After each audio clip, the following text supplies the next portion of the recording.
Imagina só, por décadas, um livro vem prometendo revelar um único segredo para a riqueza.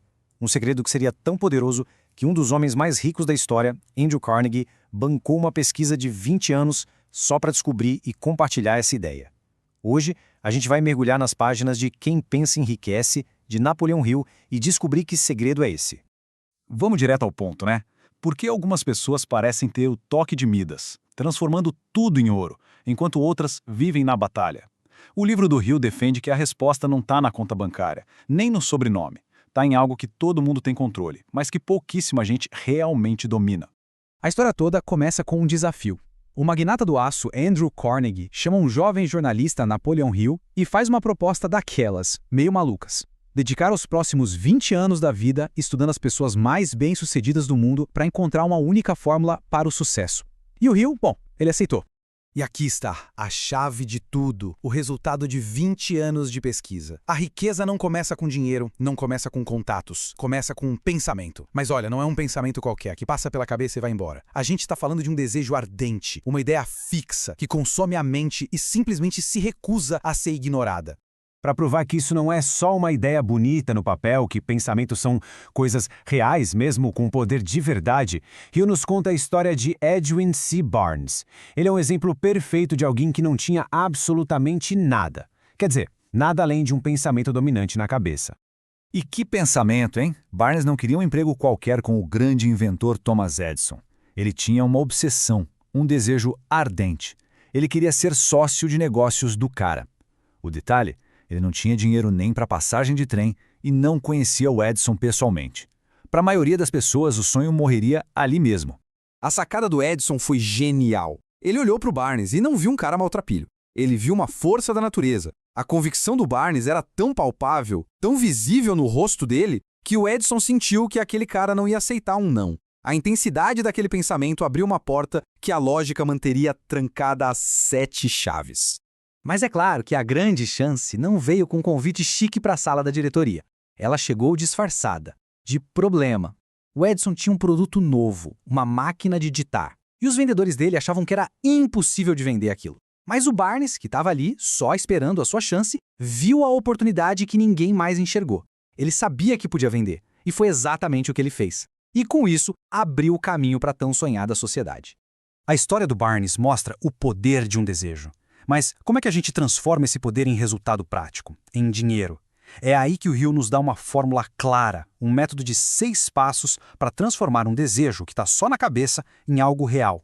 O segredo aqui é clareza. Clareza total. Não é aquele desejo vago de, eu quero mais dinheiro. Não! É definir uma quantia exata, um prazo final e o que vai ser entregue em troca. E ao escrever e ler essa declaração todo santo dia, a gente faz mais do que sonhar. A gente grava essa meta no subconsciente, transformando o cérebro numa espécie de radar, que começa a procurar ativamente as oportunidades para fazer o plano virar realidade. Mas ter um plano em um desejo não é tudo. Tem um ingrediente que alimenta o processo inteiro, e a falta dele é a causa número 1 do fracasso. A gente está falando da persistência. E para ilustrar o preço que se paga por desistir, Hill contou uma história que, olha, é daquelas inesquecíveis. Para Napoleão Hill, a derrota é sempre temporária. É um sinal para a gente mudar o plano, não para abandonar o objetivo. O fracasso de verdade só acontece na hora em que a gente desiste. A maioria das pessoas confunde uma coisa com a outra e trata o primeiro obstáculo como se fosse o fim da linha. Foi o que aconteceu com um cara chamado R. Hu Darby. Pensa na cena, Darby e o tio dele no meio da corrida do ouro.